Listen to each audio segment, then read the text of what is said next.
다윗에 대한 이야기가 좀 계속 이어져 가고 있는데, 사무엘 상이 끝나고 사무엘 하로 왔습니다.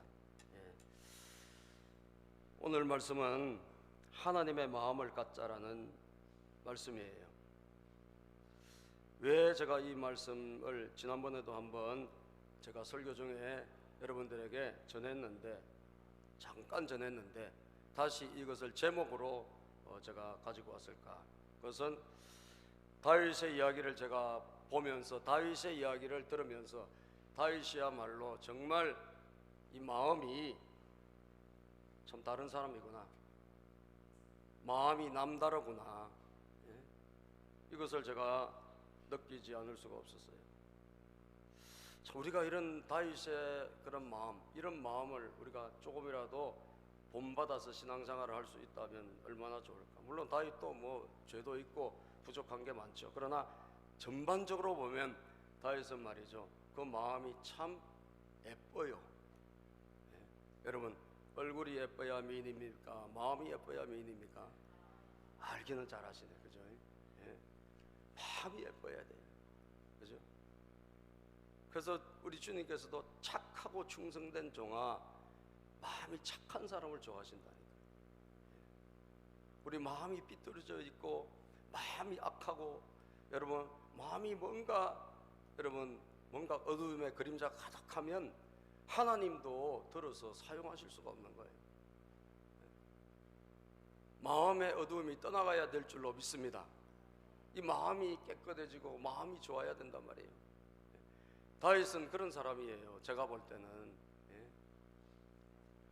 제가 교회를 개척하고 난 다음에 목회의 눈을 뜨게 된 것은, 미국에서 목회하다가 한국에 오신 이병균 목사님, 지금은 돌아가셨는데, 이분이 대전에 새누리교회란 교회로 부임하셔가지고 이분이 이제 그곳에서 목회를 하셨는데, 이분이 하나님의 마음이란 주제로 세미나를 했어요.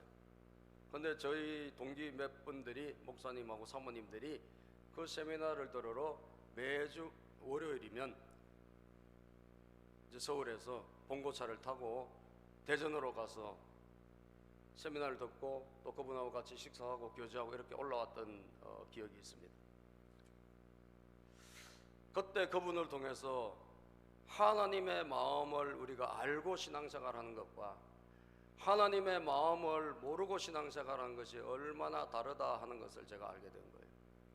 우리는 그냥 신앙생활을 해. 뭐로? 행동으로 하는 거예요. 봉사도 하고, 우리가 뭐 기도도 하고, 우리가 이것도 하고 저것도 하고 다 하는데, 정작 뭘 모르느냐? 우리가 섬기는, 우리가 예배하는 그 대상이 되신 하나님의 마음. 여러분, 하나님의 마음이 있잖아요. 마음이 있으니까 우리에게도 마음을 주신 거예요. 하나님은 우리를 하나님을 닮아서 창조하신 줄 믿습니다. 우리는 하나님의 마음을 우리에게 심어주신 거예요. 그 마음이 지금 다 병들어서 문제지.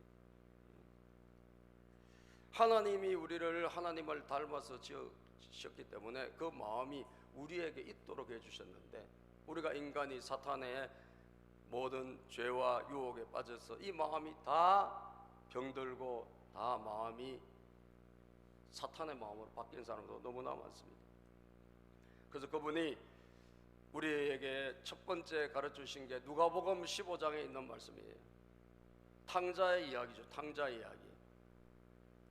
그래서 그 탕자의 이야기를 우리에게 말을 해주면서, 다 아는 이야기죠. 우리 뭐 대부분 기독교인들이 뭐 탕자 이야기 모르는 사람 거의 없잖아요. 우리 주일학교 애들도 다 알아, 대부분요. 근데 문제는 그 돌아온 탕자만 우리가 주목하지, 그 돌아온 탕자를 맞이하는 아버지가 얼마나 괴로우신 분인가를 주목을 안 한다는 거예요. 유리방황하고 막 방탕하게 살고 아버지 집을 떠나 쫄딱 망하고 돌아온 그 아들 탕자에게 우리는 포커스를 맞추고 주목하는 거예요. 그런데 물론 맞아, 탕자도 그래요. 주목해야 돼요. 하나님 떠나 저렇게 방탕하게 살다가 자기 마음대로 살다가 결국은 거지가 돼서 돌아오구나. 그래서 참 잘 믿어야 된다, 하나님 앞에 돌아와야 된다, 이렇게 회개를 촉구하는 말씀으로 이 본문을 많이 사용하는데, 그런데 그 본문은 거기에만 방점이 있는 게 아니고 그 본문은 바로 뒤를 이어서 나오는 첫째 아들, 이 둘째 아들, 집 나간 둘째 아들이 여러분 돌아왔을 때 이 첫째 아들이 엄청 화를 내잖아요. 동생이 돌아와서 막 잔치가 벌어졌는데 아버지는 너무 기뻐가지고 잔치를 해요. 예? 집 나간 탕자가 돌아왔으니까. 그래서 옷도 새로 입히고 가락지도 새로 신겨주고 새신도 신겨주고 그리고 막 깨끗하게 하고 잔치를 벌여요, 여러분. 예? 그런데 그걸 본 밭에서 일하다가 돌아온 첫째 아들, 이 밭에서 일하다가 왔다는 건 열심히 교회 다니는 사람이요, 열심히 신앙생활 하는 거예요. 봉사도 열심히 해. 첫째 아들의 형은 어떤 형이나 열심히 하는 사람이에요. 교회에서 봉사도 하고 뭐 다 하는 사람이에요. 그런데 이 사람이 엄청 화를 내는 거예요. 집 나간 죽었던 그런 생각에 든 아들이 돌아왔는데 아버지가 너무 기뻐해서 막 잔치를 벌이는데 이 친구가 화를 어마어마하게 내요. 그래서 성경에 보면 이렇게 말씀하고 있거든요. 큰아들은 시작. 큰아들은 화가 나서 집으로 들어가려고 하지 않았다. 아버지가 나와서 그를 달랬다. 집으로 안 들어가는 거야. 자기 동생이 돌아와서 막 이렇게 잔치를 하니까 너무너무 화가 난 거예요. 그래서 집으로 안 들어가려고 그래. 아버지가 달래가지고 예 들어가자. 들어가. 동생이 왔잖아. 안 들어가요. 그러더니 막 따지기 시작해요, 아버지에게. 29절 시작. 그러나 그는 아버지에게 대답하였다. 나는 이렇게 여러 해를 두고 아버지를 섬기고 있고 아버지의 명령을 한 번도 어긴 일이 없는데 나에게는 친구들과 함께 즐기라고 염소 새끼 한 마리라도 주신 일이 없습니다. 나는 열심히 일하는데 나에게 뭘 아버지가 해주신 게 있냐고. 아버지가 안 해준 게 없어요. 근데 괜히 막 우기는 거예요. 야, 내게 다 네 거고 다 내 재산이 네 재산인데 그게 무슨 소리냐. 근데도 막 따져. 7절 시작. 아버지가 그에게 말했다. 얘야, 너는 늘 나와 함께 있으니 내가 가진 모든 것 다 내 것이다. 내 것이다. 그런데 시작.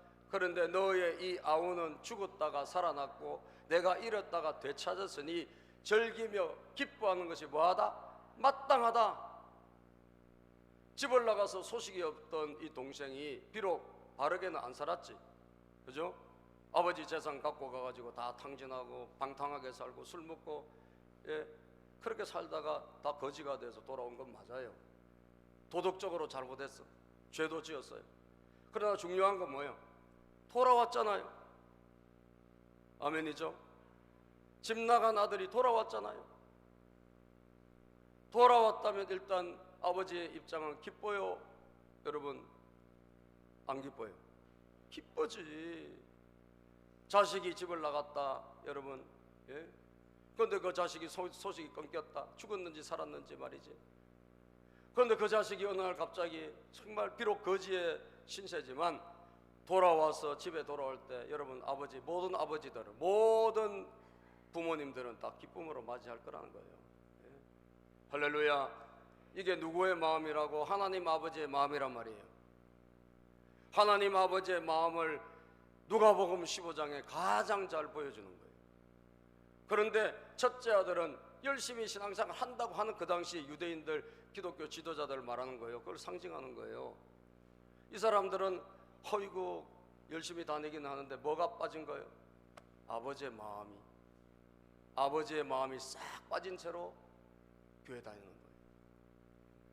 그래서 진짜 탕자는 누군 줄 아세요? 집 밖에서 돌아온 탕자도 탕자지만 진짜 더 큰 탕자는 누구다? 집 안에 있는 탕자라니까요.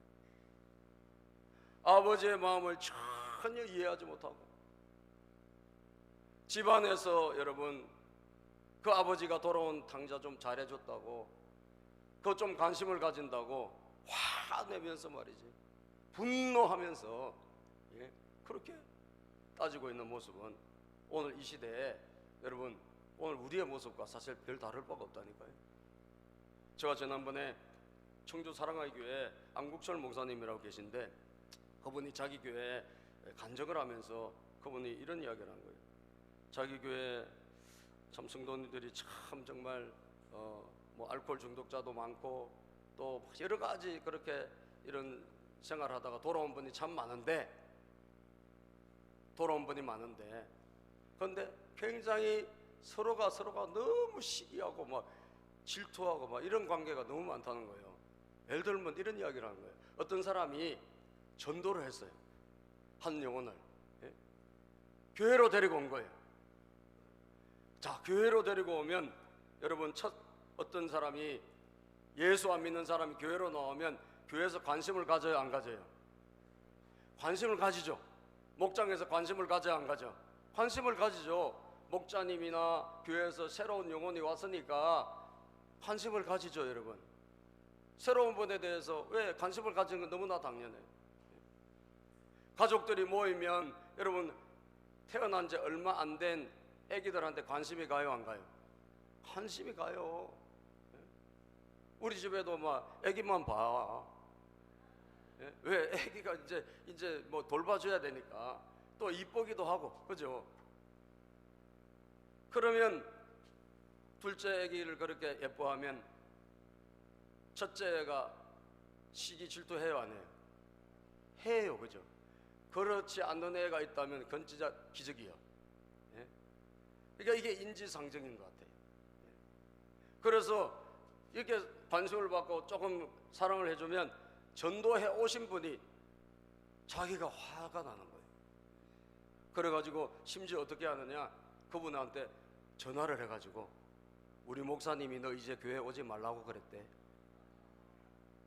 여러분들, 내보내는 거예요. 실제로 일어난 이야기래요. 그래서 그분이 목사님한테 전화가 온 거예요. 따지듯이, 목사님, 아니 왜 저 교회를 못 나오게 하세요? 나 그런 적 없는데. 목사님이 했다는데요. 여러분들, 그래가지고 이분이 그런 전화를 받고 난감해한 적이 진짜 여러 번 있었대요. 참 이게 성경에만 나와 있는 이야기가 아니고, 우리가 한 사람을 데리고 오는 것도 하나님의 마음을 알고 하나님이 그 새로운 영혼이 돌아오면 얼마나 좋을까 믿습니까, 여러분?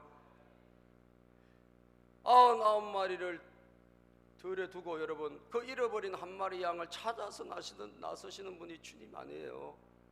그래서 찾아왔을 때 얼마나 기뻐가지고 다 잔치하고 말이지.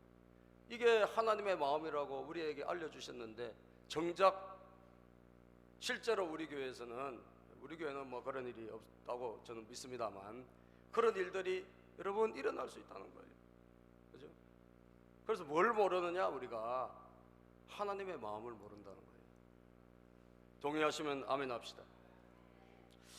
여러분들, 하나님의 마음을 알기를 축복합니다. 하나님의 마음을 읽고 하나님이 얼마나 마음이 아프실까, 이 정도까지 여러분들이 생각할 수 있다면 여러분 신앙의 어떤 철이 든 거예요. 그죠? 우리 자녀들이 철이 언제 들까? 부모님의 마음을 이해할 수 있다면 철이 든 거예요. 그래서 부모님들이 항상 하는 말이 있죠. 니도 나중에 뭐 낳아봐라? 애 낳아봐라. 너도 애 낳아보면 부모 마음을 이해할 거다. 그죠? 애 낳기 전에는 몰라. 근데 내가 애 낳아보면 그 부모님의 마음을 조금이라도 이해하는 것입니다. 제가 다윗을 보니까 참 마음이 착하고 예쁜데, 행동보다 중요한 건 마음인데, 그 마음이 어디서 왔을까? 다윗은 하나님의 마음을 가진 사람이에요. 하나님의 마음. 따라서 다윗은 하나님의 마음을 가진 사람이다. 하나님의 마음을 저는 여러분들이 좀 가졌으면 좋겠어요. 하나님의 마음을 가진 사람. 성경에 보니까 성경에 정확하게 기록하고 있어요. 다윗은 내 마음에 합한 자다.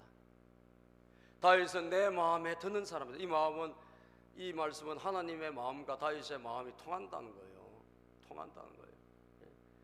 사도행전 13장 22절, 사도행전 13장 22절 보면 시작. 그 다음에 하나님께서는 사울을 물리치시고서 다윗을 그들의 왕으로 세우시고 정언하여 말씀하시기를 내가 이새의 아들 다윗을 찾아냈으니 그는 내 마음에 드는 사람이다. 그가 내 뜻을 다 행할 것이다 하셨습니다. 하나님께서 많은 사람을 가운데서 찾아서 한 사람을 발견하셔서 사울 왕 대신, 그 사람이 누구냐 하니까 다윗인데, 그는 내 마음에 드는 사람이다. 하나님의 마음을 이해하고 하나님의 마음과 하나님의 생각을 알아채는 사람이란 거예요. 여러분들, 그런 사람에게 하나님께서 뭘 하신다? 내 뜻을 그 사람을 통해서 이룰 것이다 라는 거예요. 내 뜻을 이룰 것이다. 그럼 하나님의 마음은, 오늘 다윗을 통해서 보는 하나님의 마음은 어떤 마음일까? 첫째, 끝까지 기다리는 인내의 마음이에요. 따라서 해볼까? 시작. 끝까지 기다리는 인내의 마음. 예, 끝까지 기다려주는 인내의 마음이에요.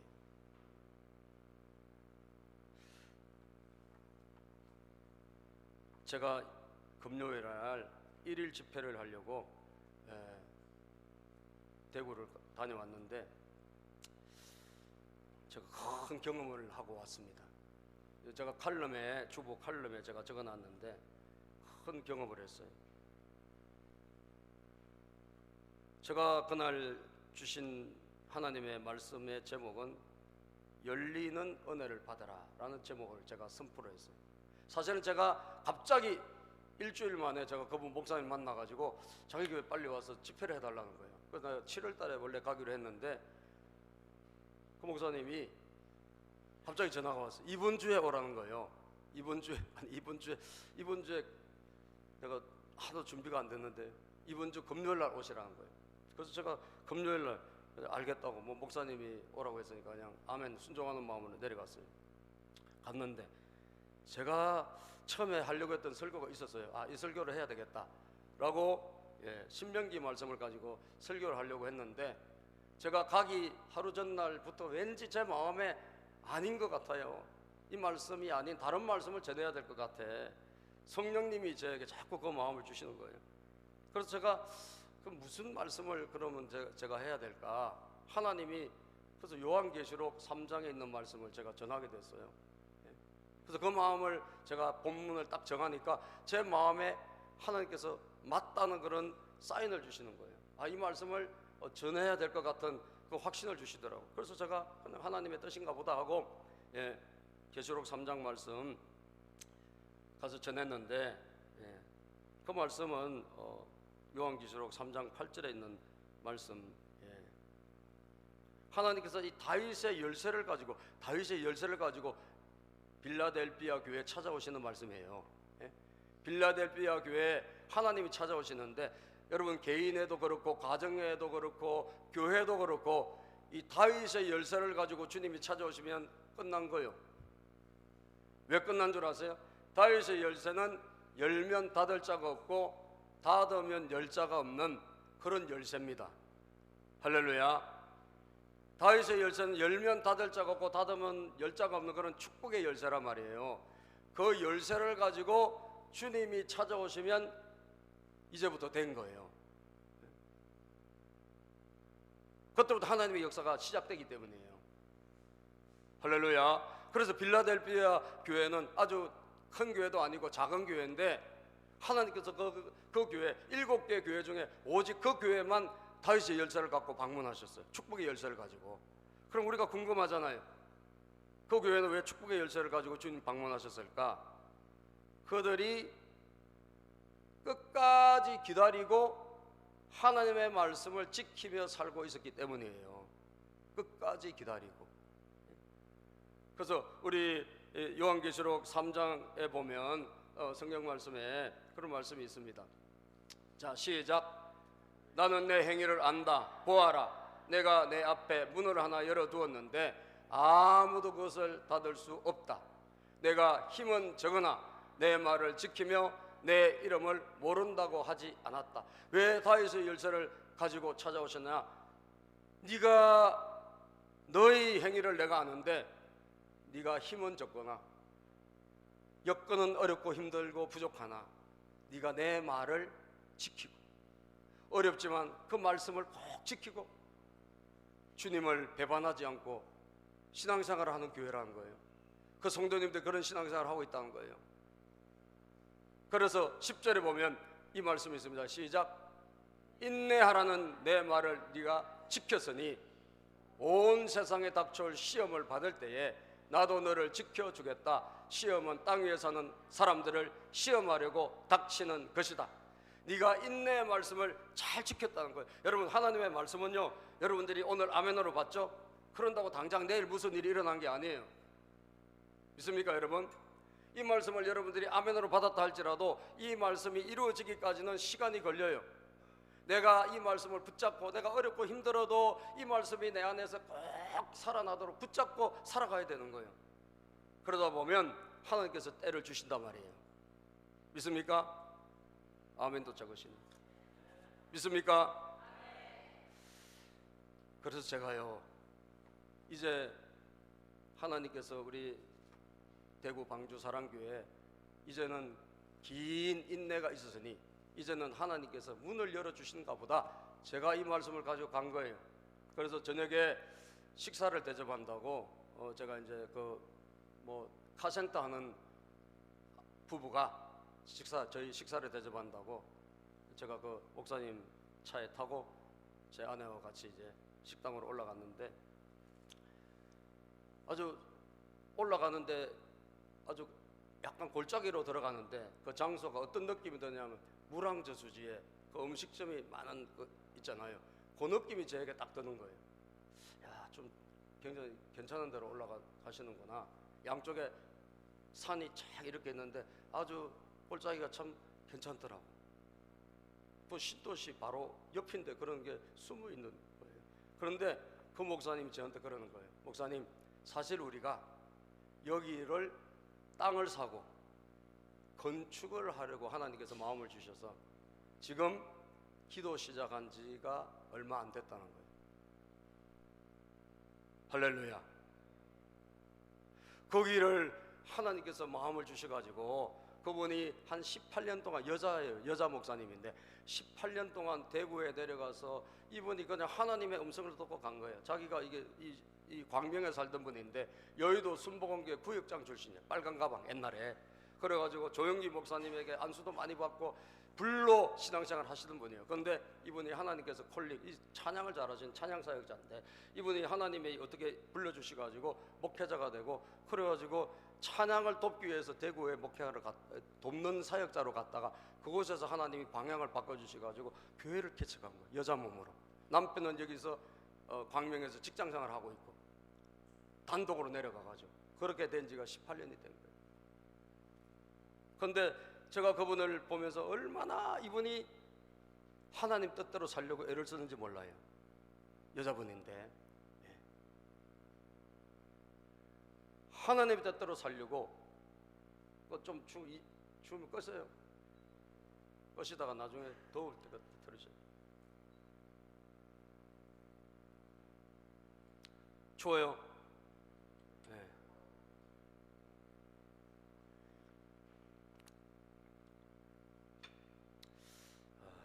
이제 춥다는 사람도 있고 뭐 아주 떳떳해요 이런 분도 계시고, 이게 누구한테 맞추기가 참 어려워요. 자, 그래서 여러분 뭐 하다가 이렇게 갔죠? 이게 삼천 보러 갔다가 다시 돌아오기가 이게 참 어려운 거예요. 예. 그래서 그렇게 정말 거의 20년 가까이 그냥 하나님 시킨 대로 하는 거예요. 순종. 자기 교회 성도님들은 하나님의 뜻이라면 무조건 순종하는 게 다 정서가 되어 있다는 거예요. 이 목사님부터가 그냥 하나님이 하라면 그냥 하고, 하지 말라면 안 하고, 이게 기본적으로 이게 순종이 되어 있더라고요. 그리고 이분들이 돈이 없는 게 아니야, 헌금이 없는 게 아닌데 너무 잘 섬기는 거예요. 교회를 섬기고 어려운 분들을 섬기고 목사님들 섬기고, 이거를 하느라고 다른 자기들이 뭐 땅을 사고 뭐 건물을 사고 이럴 시간이 없었고 그걸 할 생각이 없었던 거예요. 그런데 이제 드디어 시간이 되다 보니까 하나님께서 사인을 주셨는지 그걸 이제 시작하려고 했던 거예요. 그러니까 제가 받은 말씀이 그 교회의 답일까 아닐까요? 답이 된 거예요. 할렐루야. 하나님께 영광의 박수를 돌립시다. 제가 답을 가지고 간 거예요. 네 인내 말을 지켰으니 온 세상에 닥쳐올 시험을 받을 때 나도 너를 지켜주겠다. 하나님께서 이제 새 일을 행하신다라는 거예요. 제 입술을 통해서 그 말을 예언적으로 선포한 거예요. 그 시간에 그 목사님과 교인들이 그 말씀을 너무 귀하게 받은 거예요. 아멘으로 받은 거예요. 저는 그 상황을 몰라요. 그런 계획이 있었는지 그런 걸 할 예상인지 저는 몰랐지만 제 안에서 역사하신 성령 하나님께서 저에게 감동을 주셔가지고 그 설교가 아니다 라고 하셔서 그럼 뭘 해야 될까요? 하는데 하나님이 그 감동을 저에게 주셔서 갖고 간 거예요. 근데 그 말씀이 그들에게 답이 된 거예요. 그래서 제가 담대하게 선포했습니다. 오늘부터 놀라운 일이 일어날 것입니다. 할렐루야. 오늘부터 새 역사가 일어날 겁니다. 하나님이 새 일을 행하실 겁니다. 그동안은 임대로 있었지만 이제는 건물을 살 것이고 좋은 땅을 하나님 주실 것이고 기적적으로 하나님이 모아주셔가지고 좋은 일이 일어날 것이다. 제가 믿음으로 선포했어요. 제가 거기 가서 너무나 놀란 것은 제가 밤 9시부터 여러분 집회를 하는데 저녁 8시부터 교인들이 모여들기 시작하는데 애들까지 다 모인 거예요. 제가 목이 좀 쉬었잖아요. 지금요 목이 쉬었는데 내가 오늘 그 동영상을 좀 갖고 왔어요. 제가 집회가 다 끝나고 11시부터 안수기도를 해주는데 여러분들 애들이 이 앞에 쭉 앉아있는 거예요. 그 애들이 몇 살이냐? 4살, 5살 깐난쟁이도 여기 안고 오고 엄마가 기도를 받으려고 막 애들이 이 앞에 다 앉아있는 거예요. 내가 너무너무 놀란 거예요. 그 시간이 기도가 끝난 시간이 12시예요. 12시. 우리 교인들이 기도하러 밤에 옵니까? 안 오는데 애들 어른들 여러분 다 모여가지고 그 기도하려고 기도 받으려고 막 안 가는 거예요. 한 명도 안 가. 연세 드신 분 70, 80 되신 분들도 여러분 기도 받겠다고 그냥 거기 있는 거예요. 어린이도 그렇고 청소년도 그렇고. 저는 저대로 또 충격을 받았어요. 이야, 우리 교회가 지금 뭐 하려고 그러죠? 3대 할아버지 세대, 부모 세대, 자녀 세대, 손주 세대가 함께 예배드리고 함께 신앙생활 하려고 한 꿈을 갖고 있지 않습니까? 우리가 아멘이죠. 왜? 다음 세대가 점점 없어지니까 우리 애들이 신앙생활을 안 하니까. 그런데 제가 거기 가서 그걸 본 거예요. 이야, 꼬마들이 정말 어린애들이 저렇게 그런 애들이 얼마나 뜨거운지 몰라요. 뜨거워가지고 그냥 기도하는데 뜨겁게 방언도 해. 애들도 방언을 해요. 정교히 뜨겁더라고요. 교회도 크지도 않아요. 한 80명 모이는 교회인데 근데 애들까지 그렇게 열심히 하고 있더라고요. 여러분, 하나님은 인내하시는 분이시고 하나님은 끝까지 참으시는 분이고 그리고 끝까지 기다려주신 분이에요. 그래서 탕자가 돌아올 때 맞이해 주신 분이 하나님이에요.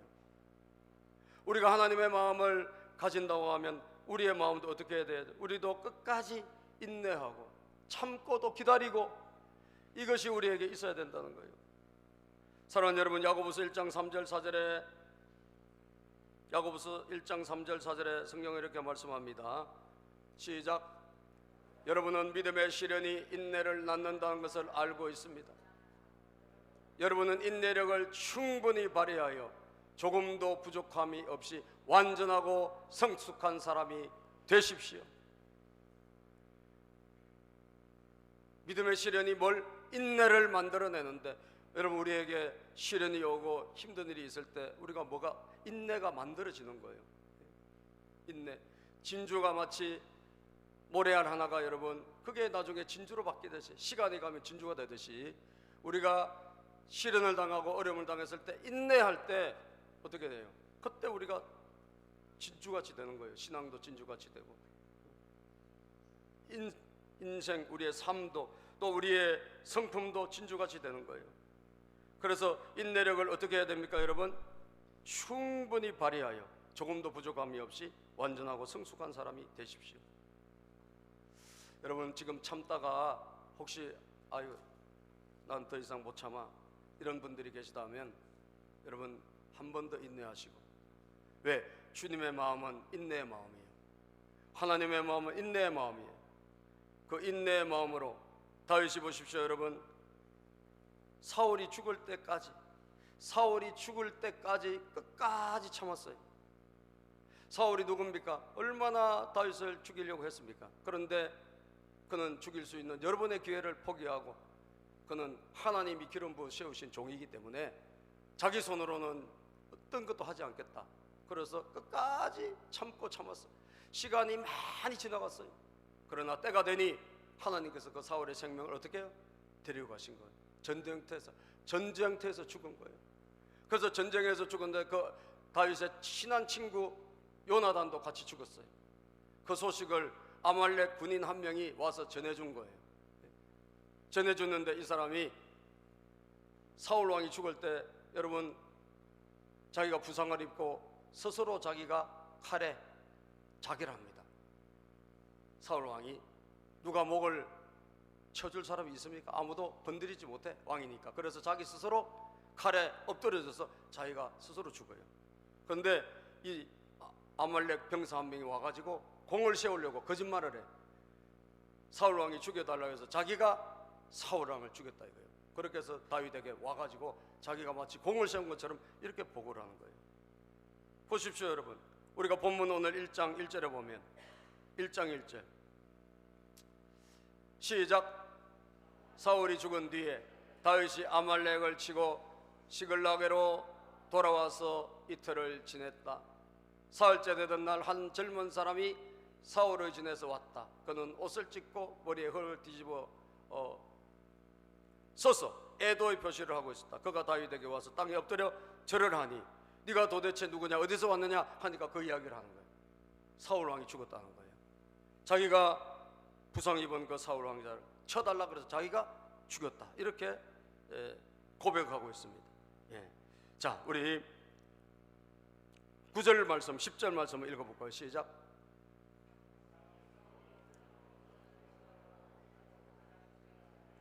아직 목숨이 붙어 있기는 하나 괴로워서 견딜 수가 없다 하고 말씀하셨습니다. 제가 보기에도 일어나서 사실 것 같지 않아서 다가가서 명령하신 대로 하였습니다.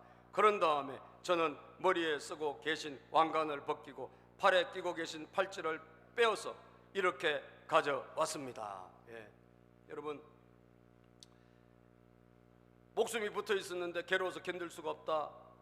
그래서 자기가 명령을 받고 자기가 왕관을 벗기고 팔찌를 빼고 죽이고 그렇게 갖고 왔다고 보고를 하는 거예요. 사실 이거 거짓말인데 그냥 사울이 스스로 칼에 엎드려서 자기 스스로 죽은 거예요. 그런데 하여튼 사울이 이렇게 죽었다라고 보고를 하는 거예요. 보십시오, 여러분. 다윗은 어떻게 했습니까? 끝까지 인내했어요. 끝까지 참고 기다렸어요. 그랬더니 때가 왔습니까? 안 왔습니까? 왔다라는 거예요. 참고 기다리니까 결국 때가 왔어. 하나님께서 일하시는 때가 온 거예요. 이 사건을 기해서 다윗은 완전히 인생의 역전, 진짜 내려갔던 인생이라면 이제는 올라가는 인생으로 바뀌어가게 되는데, 여러분 어떻게 해서 그런 일이 일어났습니까? 끝까지 기다리는 인내의 마음을 가졌기 때문에 가능하다는 거죠. 저 여러분들도 마찬가지로 하나님의 마음, 주님의 마음, 인내의 마음을 가지시기를 축복합니다. 아멘입니까? 두 번째는 불쌍히 여기는 긍휼의 마음이에요. 주님의 마음 어떤 마음입니까? 불쌍히 여기는 긍휼의 마음. 오늘 본문에 보니까 다윗은 소식을 듣게 되는데 그 사울 왕의 전사 소식과 함께 자기가 죽었다는 그 소식을 듣습니다. 그 소식을 들을 때 여러분, 만약에 우리가 입장을 바꿔놓고 생각해 보는 거예요. 나를 정말 괴롭히던 사람이 죽었다. 그 사람이 죽었다는 거예요. 그 소식을 여러분 들었다고 칩시다. 옆에 분에게 한번 물어봅시다. 우리 시작. 어떠실까요? 한번 물어보세요. 옆에 분에게. 그 소식을 들었다면 기분이 어떠실까요? 예? 잘 죽었다 하면 손 들어보세요. 아니 솔직히 들어봐요. 잘 죽었다. 대부분 아마 그랬을 거예요. 저도 그랬을 거예요. 저러고 뭐 뵐 수 있는 게 아니에요. 제가 정말 다윗에게 감동을 받는 게, 야, 이거는 마음이 이건 그냥 보통 마음이 아니구나. 왜요? 자기를 괴롭혔잖아요. 기름 부음을 받은 왕이지만 블레셋과 싸우지 않고 다윗 하나를 죽이려고 얼마나 쫓아다니고 힘들게 했습니까? 괴롭히고. 그런데 그 사람이 죽었다는 소식이 들었어. 참고 견뎠어.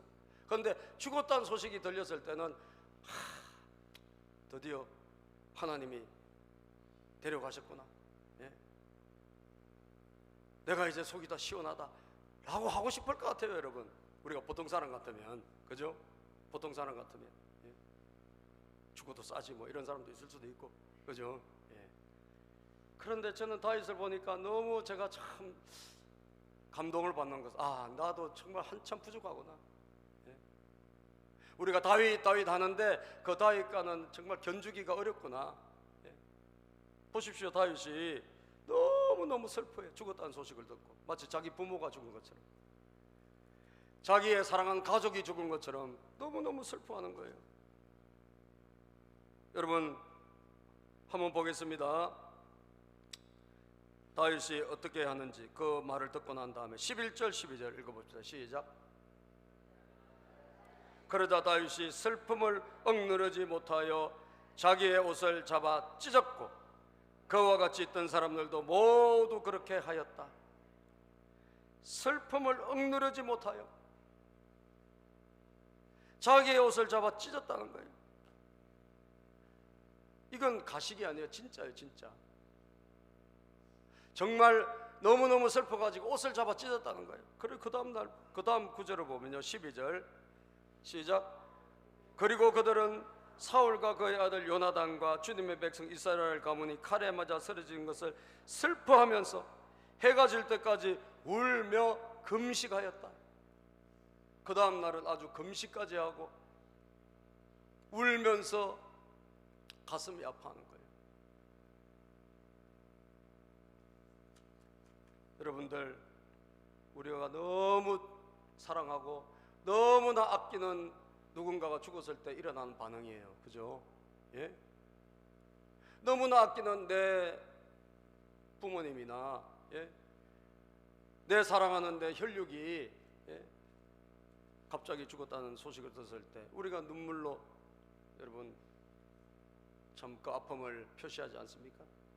그런데 다윗은, 여러분, 사울 왕이 죽었는데, 예? 잠시도 아니고 그 다음 날까지 울면서 애도를 표시하는 거예요. 저는 이 마음은 사람의 마음이 아니고 하나님의 마음이 그에게 있지 않고서는 불가능하다. 하나님의 마음. 사랑하는 여러분, 주님의 마음은 어떤 마음입니까? 시편 116편 5절에 보면, 시편 116편 5절에 시작. 주님은 은혜로우시고 의로우시며 우리 하나님은 긍휼이 많으신 분이시다. 하나님은 은혜로우시고 그리고 의로우시고 우리 아버지 하나님은 긍휼, 불쌍히 여기는 마음이 충만하신 분이라는 거예요. 불쌍히 여기는 마음, 사람을 긍휼히 여기는 마음이 너무너무 많으신 분이 누구냐? 우리 아버지 하나님이라는 거예요. 그러므로 여러분, 기독교인이 냉정하다는 것은 이거 뭔가 지금 잘못된 거예요. 그죠? 만약에 우리가 냉정하다면 자기를 한번 다시 돌아봐야 된다는 거죠. 예? 우리 안에 다시 하나님의 마음이 임하기를 주의 이름으로 축복합니다.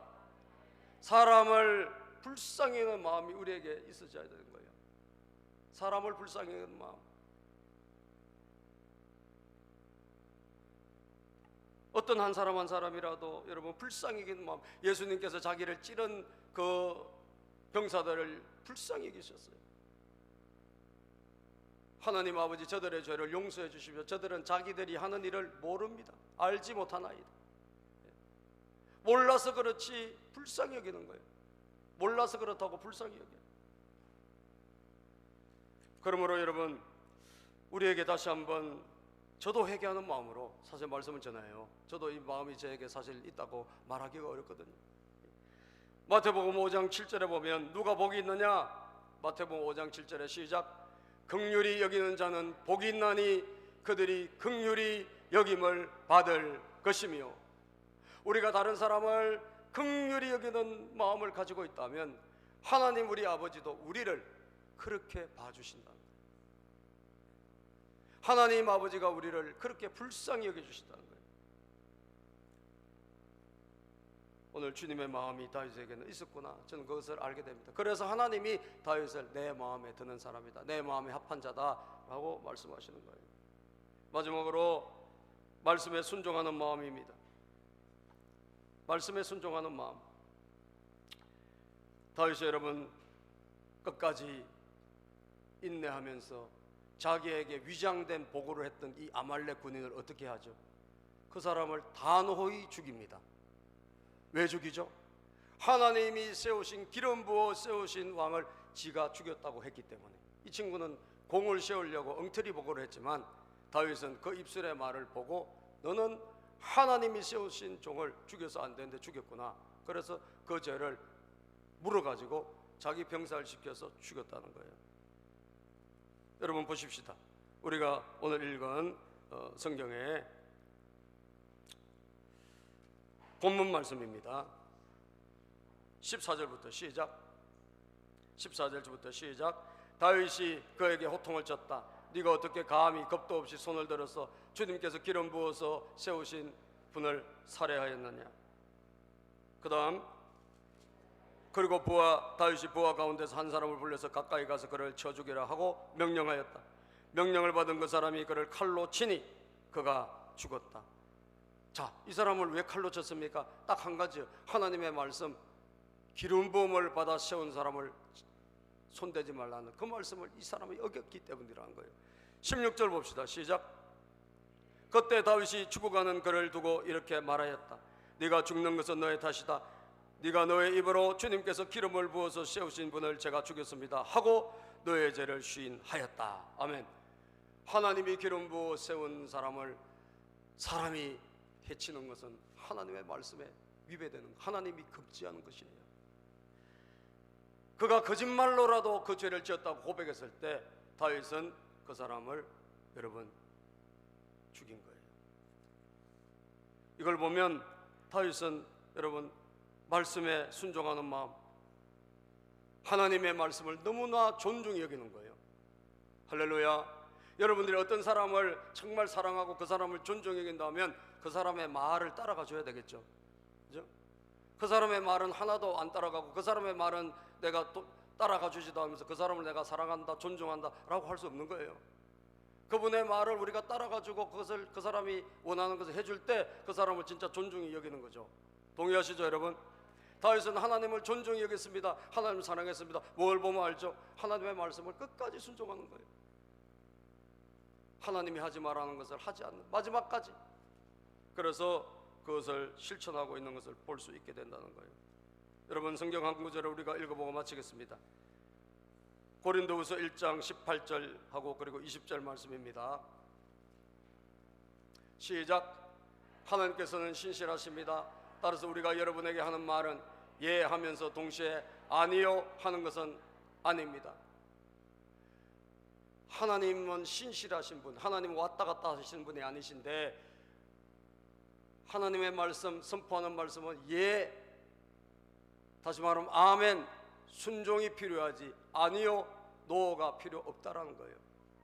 자, 20절 볼까요? 시작. 하나님의 모든 약속은 그리스도 안에서 예가 됩니다. 그러므로 그리스도로 말미암아 우리는 아멘 하면서 하나님께 영광을 돌리는 것입니다. 우리 주 예수님께서 하나님의 모든 말씀을 다 순종하셨잖아요. 왜? 하나님의 마음을 가졌기 때문에. 우리도 마찬가지예요. 다윗처럼 주님의 마음을 가질 때만이 우리가 그분의 말씀을 존중히 여기고 그분의 말씀을 따라 살아갈 수가 있게 된다는 것입니다. 오늘도 우리의 마음이 끝까지 하나님의 말씀을 순종하는 마음으로 바뀌어서 다윗의 열쇠를 가지고 여러분과 저에게도 주님이 찾아오시는 그런 복된 삶이 되기를 축복합니다. 기도하겠습니다. 아버지 감사합니다.